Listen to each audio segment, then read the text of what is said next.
بسم الله الرحمن الرحيم. وعن أبي قتادة رضي الله تعالى عنه قال: قال رجل يا رسول الله أرأيت إن قتلت في سبيل الله صابرا محتسبا مقبلا غير مدبر يكفر الله عني خطاياي؟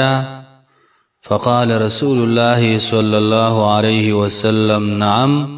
فلما أدبر ناداه فقال: نعم إلا الدين. كذلك قال جبريل. ابو قتادہ رضی اللہ تعالی عنہ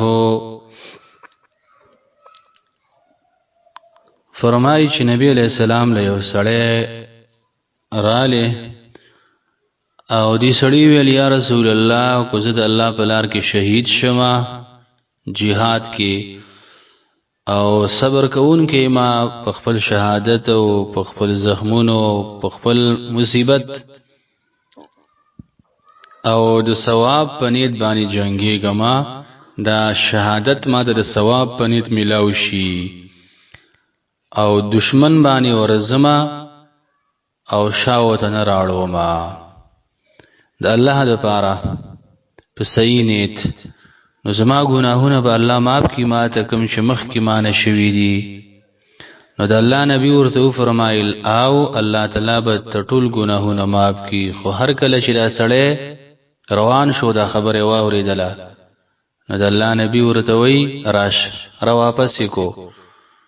وی جبريل علیه السلام ما ته ویل چې قرض ورته الله نه معاف کوي، نو الا الدین مگر قرض نه معاف کیږي په شهادت باندې هم. نو چا چې په چا باندې پیسې وی مالی قرضی هغه دی واپس کی ورته، ځکه د قرض معاملې ډیره سخته ده. واستاسو د دې حدیث لفظي ترجمه ته وګورئ. وعن ابي قتاده رضی الله تعالی عنه، او روایت دے دا ابو قتاده رضی اللہ تعالی عنہ نا قال دویلی قال رجل شئویل یو سڑی یا رسول اللہ اید اللہ رسولا ارائیتا خبر را کماتا ان قتلتو کچری زوجلشم فی سبیل اللہ فلارد اللہ کی صابرن پدسی حال کی چی صبر کون کی ما محتسبا او په داسې حال کې چې د ثواب په نیت باندې جنګېږم،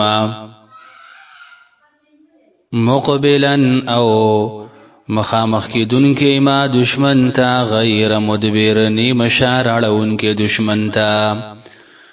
نو خبر راکا یکفر الله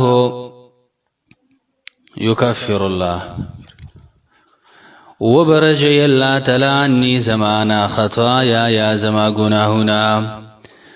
فقال رسول الله صلى الله عليه وسلم فرمایل رسول الله صلى الله عليه وسلم: نعم او دخلوی مقام دی. فلما ادبر بسر کله جشارا واړه ولري سړی ناداه نو आवाज کو نبی علیہ السلام غتا. فقال نبی علیہ السلام ویل: نعم او دغه شان دي دا خو الا الدین مگر قرض نه معاف کوي الله. كذلك هم دغرنگ قال ویل جبريل علیہ السلام. رواهما مسلمون دا مخکنی دوان حدیثونه امام مسلم نقل کړی دي.